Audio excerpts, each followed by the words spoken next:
പാല പിടിക്കും. സ്വന്തം മോടെ കല്യാണത്തിന്റെ തലേ ദിവസം ഇങ്ങനെ നടക്കാൻ നിങ്ങൾ സ്മോൾ അടിച്ചിട്ടുണ്ട് അല്ലേ? മോളാ നിങ്ങൾ സ്മോൾ അടിച്ചിട്ടുണ്ട്, അല്ലെങ്കിൽ നിങ്ങൾ ഇങ്ങനെ നടക്കത്തില്ലായിരുന്നു. ഞാൻ സ്മോൾ അടിച്ചിട്ട് നടക്കണമല്ല, പിന്നെ ഞാനിവിടെ ടെൻഷൻ അടിച്ച് കിടക്കേ. ടെൻഷൻ അടിച്ച് എങ്ങനെയൊക്കെ നടക്കാൻ പറ്റുമോ? ചില കാര്യങ്ങൾ നടന്നില്ലെങ്കിൽ നമ്മളിങ്ങനെ ടെൻഷൻ അടിക്കും. നിങ്ങൾ പറയുന്നൊന്നും എനിക്ക് മനസ്സിലാവുന്നില്ല. എന്താ കാര്യം എന്ന് പറ. എടി നാളെ സദ്യ നടക്കൂല. അയ്യോ അയ്യോ, എന്റെ മോടെ കല്യാണത്തിന് 1200 വരെ പിടിച്ചിട്ട് അയ്യോ എന്റെ മോടെ കല്യാണ സദ്യ നടക്കത്തില്ല. അതെന്താ നടക്കാത്തെ? എന്താ നടക്കാത്തെ? തിരുമേനിക്ക് എന്ത് പറ്റി? ഒന്ന് സമാധാനപ്പെട്. എടി നമ്മള് പാചകം ഏൽപ്പിച്ചിരുന്ന കല്യാശ്ശേരി തിരുമേനിയില്ലേ, പുള്ളിക്കാരന് ആക്സിഡന്റ് ആയി. കാർ ആക്സിഡന്റ് ആണോ? അല്ല, കലവറ ആക്സിഡന്റാ. ആക്സിഡന്റോ? ആന്ന് കടുക് താളിച്ചപ്പോ എന്തോ പൊട്ടിത്തെറിച്ചെന്നൊക്കെ പറയണ്. സാധാരണ കടുവ് പൊട്ടിത്തെറിക്കാറുണ്ട് അല്ലെ? അതിന് തിരുമേനിക്ക് എങ്ങനെ ആക്സിഡന്റ് പറ്റിയേ? കടുക് താളിക്കുമ്പോ വെളിച്ചെണ്ണല്ലേ ഒഴിക്കുന്നത്, പകരം പെട്രോൾ ഒരു കഴിച്ച് കഴിഞ്ഞാൽ പൊട്ടിത്തെറിക്കൂലേ? അയ്യോ, തിരുമേനി നിന്ന് കത്തിയോ? തിരുമേനി അവിടെ നിന്ന് കത്തിക്കോട്ടെ, ഞാനിവിടെ നിന്ന് ഉരുകയാണ്. നാളെ 1200 പേര് വരും. അയ്യോ ദൈവമേ, കൂട്ടം കറി, 4 തരം പായസം. എന്റെ ദൈവമേ, കുടുംബത്തിന്റെ മാനം പോയി. ചേട്ടാ എന്ത് ചെയ്യും? ഈ എന്നെ കൂടി ടെൻഷൻ അടിപ്പിക്കില്ല. ആണ്ടാ മാമ, ഈ അമ്മാവനോടെ പോയി കിടക്കുക. ആണ്ടാ മാമ, എന്നടാ എന്റെ പ്രശ്നം? അമ്മാവ, നമ്മുടെ കുടുംബത്തിന്റെ മാനം പോയി, എല്ലാം പോയി. കുടുംബത്തിന്റെ മാനം പോയി. മാനം പോയി മാമ. ഇനി ജീവിച്ചിരുന്നിട്ട് കാര്യമില്ല. നമ്മുടെ മാനം പോയി, കുടുംബത്തിന്റെ എല്ലാം പോയി മാമ. ഇടി ദേവകി, ആ നാളെ കല്യാണത്തിന് വരണ്ട. കല്യാണ പെണ്ണ് ആരാണ്ട് ഇവിടെ ഒളിച്ചോടി പോയെന്ന്. അമ്മാവ, കല്യാണ പെണ്ണും ചെറുക്കനൊക്കെ ഇവിടെ ഉണ്ട്. പിന്നെ അമ്മാവ, നമ്മള് നാളെ സദ്യക്ക് ഏൽപ്പിച്ചിട്ടില്ലേ കല്യാശ്ശേരി തിരുമേനി, പുള്ളിക്കാരന് ആക്സിഡന്റ് ആയി, ഇന്ന് വരൂല. അയ്യോ, അപ്പൊ 1200 പേരുടെ സദ്യ നമ്മൾ എങ്ങനെ കൊടുക്കും? അമ്മാവന് ഇവിടെ ലോക്കൽ കോണ്ടാക്ട് കുറച്ചില്ലേ, ഒന്ന് വിളിച്ചു നോക്കി, ആരെങ്കിലും വിളിച്ച് കിട്ടുമോ നോക്ക്. എന്റെ പരിചയത്തിൽ ഒരു തിരുമേനി ഉണ്ട്, ബ്രഹ്മദത്തൻ അംബുജാഷൻ ആംബുലൻസ് തിരുമേനി എന്ന് പറയും. ആംബുലൻസാ? ആംബുലൻസ് വരുന്ന സ്പീഡിൽ നമ്മൾ വിളിച്ചാൽ അപ്പൊ തന്നെ ഇങ്ങോട്ട് വരും. അതല്ലേ? പിന്നെ മിനിറ്റ് ടകാന്ന് പറഞ്ഞ് പാചകം റെഡിയാക്കും. വിളിച്ചാൽ കിട്ടിയ നമ്മുടെ ഭാഗ്യം. ഹലോ, നീ ഇത് വെള്ളം എടുത്ത് കുടിക്കതേ. ഇയാളൊന്ന് വന്ന് കിട്ടിയാൽ രക്ഷപ്പെട്ടു. വന്നത് ഏത് തരത്തിലുള്ള ആളാണെന്ന് അറിയാൻ പറ്റില്ല. ഏതായാലും നമ്മുടെ കുടുംബത്തിന്റെ മാനമാണ് വരുന്നത്. നിന്റെ ഭാഗ്യമാടാ. അടുത്ത് തന്നെ തിരുമേനി ഉണ്ടായിരുന്നു. തിരുമേനി ഇപ്പൊ തന്നെ ഒരു ആംബുലൻസ് വരുന്ന സ്പീഡിൽ വരാമെന്ന് പറഞ്ഞിരിക്കുകയാണ്.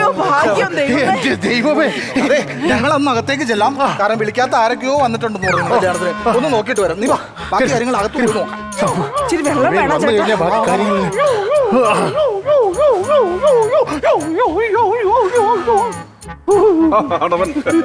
നമസ്കാരം. വിളിച്ചപ്പോഴേ ഇപ്പഴേ വരുമെന്ന് അറിഞ്ഞില്ല.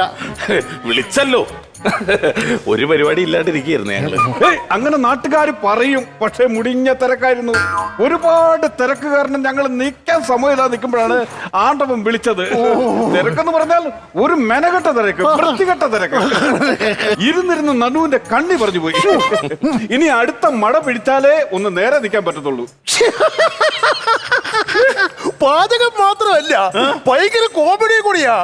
മടി പിടിച്ച് നിൽക്കാന്ന് കേട്ടിട്ടുണ്ടോ? മഴ പിടിച്ച് നേരെ നിൽക്കണോന്ന്. അന്ന് സൂചിച്ച ഈ മാതിരി വളിച്ച കോമഡി ആയിട്ട് ഇന്ന് രാത്രി കലവറയിൽ വന്നിരുന്ന തമാശ പറയാനാണ് ഉദ്ദേശമെങ്കിൽ, നാളെ വിളമ്പുന്ന സദ്യ നിങ്ങളുടെ വളിച്ച കോമഡി പോലെ എല്ലാം വളിച്ചിരിക്കും. സുശീലോ, ദേ വരിക. എന്താ ആരാ നോക്കിയേ? പിന്നെ നമസ്കാരം. കൈവിടല്ലേ തിരുമേനി, കൈവിടല്ലേ തിരുമേനി. അയ്യോ, വേറൊന്നും വിചാരിക്കരുത്. ഇപ്പൊ തന്നെ നിലവിൽ 2 എണ്ണം എനിക്ക് വീട്ടിലുണ്ട്. നിലവിൽ 2 എണ്ണം ഉണ്ട്. ഇതുകൂടെ താങ്ങില്ല. ഒരു കാര്യം ചെയ്യൂ, 11 ഫ്രീ ആണ്. അവനെ ഒന്ന് സമീപിച്ചു നോക്കൂ, ചിലപ്പോൾ രക്ഷപ്പെട്ടാൽ. അയ്യോ, അതല്ല, എന്റെ വൈഫാണ്, എന്റെ ഭാര്യയാണ്. അപ്പൊ നിങ്ങൾ രക്ഷപ്പെടാൻ പോകുന്നു എന്നർത്ഥം. പേര് പുള്ളിയുടെ പേരെന്താ പറഞ്ഞാ? ബ്രഹ്മദത്തനോ? എന്താ? ബ്രഹ്മദത്തൻ എന്നാണ് പേരല്ലേ? ബ്രഹ്മദത്തൻ എന്റെ പേരല്ല, അതൊരു കഥയാണ്.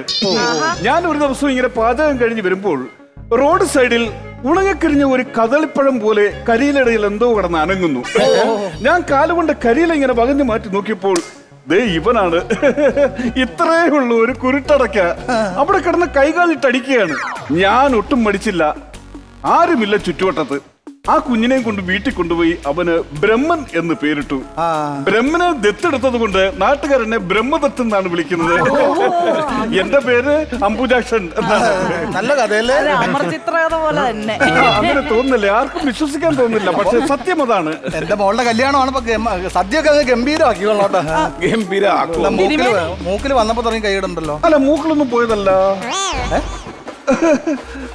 ഞാൻ എവിടെയോ കണ്ടിട്ടുള്ളത് പോലെ. അയ്യോ, അറിയില്ലേ ചേട്ടനെ? ഇല്ല. ചേട്ടൻ കന്നഡ ബാങ്കിന്റെ മാനേജരാ.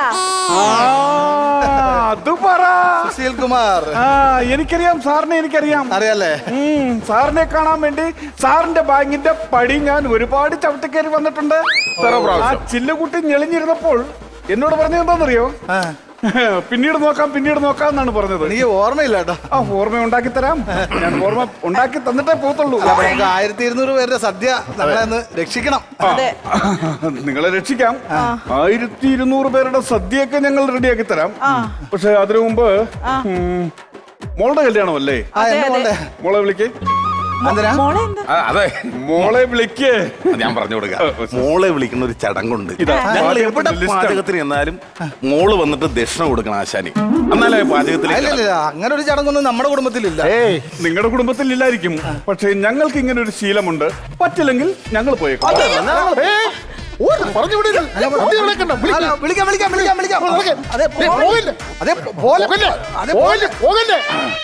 ശ്രുതി, ശ്രുതി, മീനുക്കുട്ടി, ശ്രുതി, മീനുക്കുട്ടി, ശ്രുതി. മീനുക്കുട്ടി. അയ്യോ, പാഠം ചൊല്ലിപ്പടിച്ചും തല്ലിപ്പടിച്ചും ഞാനും ഒരാളാകും. കേട്ടോ, നാളെ ഒരാളാകും. Auto pilot പോലാകും. അച്ഛാ, എന്തിനാ എന്നെ വിളിച്ചേ? മോളെ വേറെ ഒന്നുമല്ല, ഇദ്ദേഹത്തിന് നമുക്ക് ദക്ഷിണ കൊടുക്കണം. ഞാൻ എന്തിനാ ദക്ഷിണ കൊടുക്കുന്നത്? എന്നാ വേണം, നമുക്ക് പോകാം. ഒരു മിനിറ്റ്, ഇയാളെന്നൊന്നും വിളിക്കല്ലേ. അദ്ദേഹം ഇപ്പൊ ആരാന്നറിയോ? നമ്മുടെ കാണപ്പെട്ട ദൈവമാ. അതെ. ഈ പിശാശോ? നിനക്ക് നാളെ കല്യാണം നടക്കണം. വേണം. അവനെ തന്നെ കെട്ടണോ? വേണം. ദക്ഷിണ നോക്കി. ദക്ഷിണ വെക്ക്. എത്ര വെക്കണം? എത്രയാണ് ദക്ഷിണ വെക്കേണ്ടത്? ദക്ഷിണ 5001 രൂപ. പിന്നെ പാചകത്തിന്റെ അത് കഴിഞ്ഞിട്ട് ഞങ്ങൾ പറയാം. അല്ല, വെറ്റേ പാക്കും ഇല്ലല്ലോ. പ്രശ്നവും വെറ്റിലേക്ക് 500 വെക്കണം, പാക്കിന് 500 വെക്കണം. അതിന് അഡീഷണൽ 1000 രൂപ കൊടുക്കേണ്ടി വരും. നീ 10 രൂപയുടെ വെറ്റിലേം ബാക്കിന്റെ കാര്യം ഇപ്പൊ എന്തിനാടി ഓർമ്മിപ്പിച്ചത്? എന്തായാലും വേണ്ട. ഓക്കെ, എണ്ണി നോക്കടാ. ഇനി കാല് പിടിക്ക്. എനിക്ക് കാലങ്ങം പിടിക്കാൻ പറ്റത്തില്ല. എന്റെ അച്ഛൻ ചെയ്ത തെറ്റിന് മാപ്പ് ചോദിക്കുന്നു എന്ന് പറഞ്ഞ് കാല് പിടിക്ക്. അമ്മ അച്ഛനും പറഞ്ഞിട്ട് ഞാൻ ദക്ഷിണ കൊടുത്തിട്ടുണ്ട്. ഈ പറഞ്ഞ കാര്യമൊന്നും എനിക്ക് പറയാൻ പറ്റത്തില്ല. അതൊന്നും അവക്ക് പറയാൻ പറ്റൂലെന്ന്. ഏത് കാര്യം? എന്തടി പറയാൻ പറ്റും? അച്ഛൻ ചെയ്ത തെറ്റിന് മാപ്പെന്ന്. സമയം കളയരുത്. മാപ്പ് ചോദിച്ച സ്ഥിതിക്ക് ഇനി നമ്മൾ അതിനായിട്ട് നീറ്റുന്നത് ശരിയല്ല. അതെ, നാളെ ഉച്ചയ്ക്ക് സദ്യ റെഡി ആയിരിക്കണം. സദ്യ റെഡിയാക്കണം. അപ്പൊ പെട്ടെന്ന് ആയിക്കോട്ടെ. പിന്നെ സദ്യക്ക് 28 കൂട്ടം കറികൾ വേണം. 28 കൂട്ടം കറിയോ? അപ്പൊ ചാർജ് ഇത്തിരി കൂടും. ഓക്കെ, അത് റെഡിയാക്കാം. ഓക്കെ, തുടങ്ങാല്ലേ നമുക്ക്? അപ്പൊ ആ ലിസ്റ്റിലുള്ള പച്ചക്കറി നല്ല പണിക്കാരനാണെന്നുള്ള സൂപ്പറല്ലേ? സമാധാനായത്. അയ്യോ, ഒരു പ്രശ്നമുണ്ട്. പായസം പറഞ്ഞില്ല. അയ്യോ, ചോറും കറിയും പറഞ്ഞോളൂ. പായസം പറഞ്ഞിട്ടില്ല. അയ്യോ, 4 കൂട്ടം പായസം പറഞ്ഞിട്ടുള്ളേ. അടിച്ചിട്ടുള്ളതാ. അംബുജ. എന്താണ്? നീ വന്നേ. അതെ, 28 കൂട്ടം കറിയും ചോറും മാത്രം പോരാ, 4 കൂട്ടം പായസം കൂടെ വേണം. 4 കൂട്ടം പായസവും? നിങ്ങൾ ഇതെന്താണ് ഈ പറയുന്നത്? 28 കൂട്ടം കറി, ചോറ്, പിന്നെ 4 കൂട്ടം പായസം. പിന്നെ എന്താ 1 കൂട്ടം പായസം പോരെ? അല്ല, അതല്ല, പ്ലീസ് രക്ഷിക്കണം. ഞങ്ങളത് കല്യാണക്കുറിയിൽ അച്ചടിച്ചു പോയതാ. മാനം പോവും. അതാണ്. മാനം പോവും. മാനം പോവും. ഈ ഇതൊക്കെ നേരത്തെ പറയണ്ട. ഈ ചുരുങ്ങിയ സമയത്തിനുള്ളിൽ ഞാൻ ഇതെല്ലാം കൂടെ എപ്പോ ഉണ്ടാക്കിയെടുക്കാനാണ്? അങ്ങനെ പറയരുത് പ്ലീസ്. ശരി, ഞാൻ ഇത് ചെയ്തു തരാം. പക്ഷെ എനിക്ക് ചില ഡിമാൻഡുകളുണ്ട്. ഡിമാൻഡാ? നിങ്ങളുടെ ബാങ്കിൽ നിന്ന് ഞാൻ എടുത്ത ലോണില്ലേ, ആ ലോൺ എഴുതി തള്ളാമെങ്കിൽ ഞാൻ ഇത് ചെയ്തു തരാം. എത്ര രൂപയുടെ ലോൺ? 2.5 ലക്ഷം രൂപയാണ് ഞാൻ ലോൺ എടുത്തത്. ഇപ്പൊ അത് 4 ലക്ഷം രൂപയായി. 4.5 ലക്ഷം രൂപയൊന്നും എഴുതി തള്ളാൻ പറ്റില്ല. എന്റെ ബാങ്ക് എന്താ അമ്മായി പറയണ? നടക്കില്ല. അത് ഞങ്ങൾ പോവേ.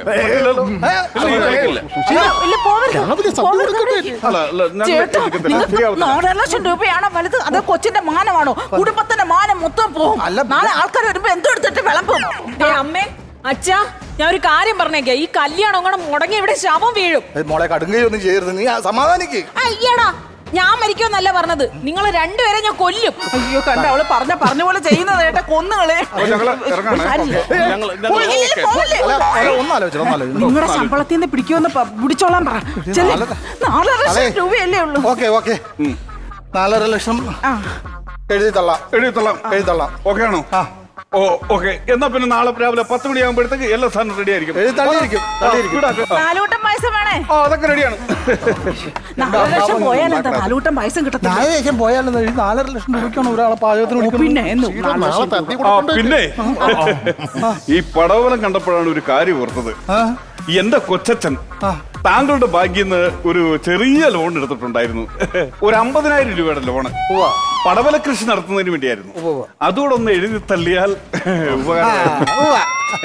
നേരത്തെ പറഞ്ഞ ഞാൻ എഴുതി തള്ളി 4 ലക്ഷം രൂപ. ഇത് നടക്കൂല. നടക്കില്ല. അങ്ങനെ നടക്കൂല. തന്നെ അത് പേഴ്സണൽ. ഇത് വേറെ ആൾക്കാരുടെ ലോൺ ഞാൻ എഴുതണം. നടക്കൂല.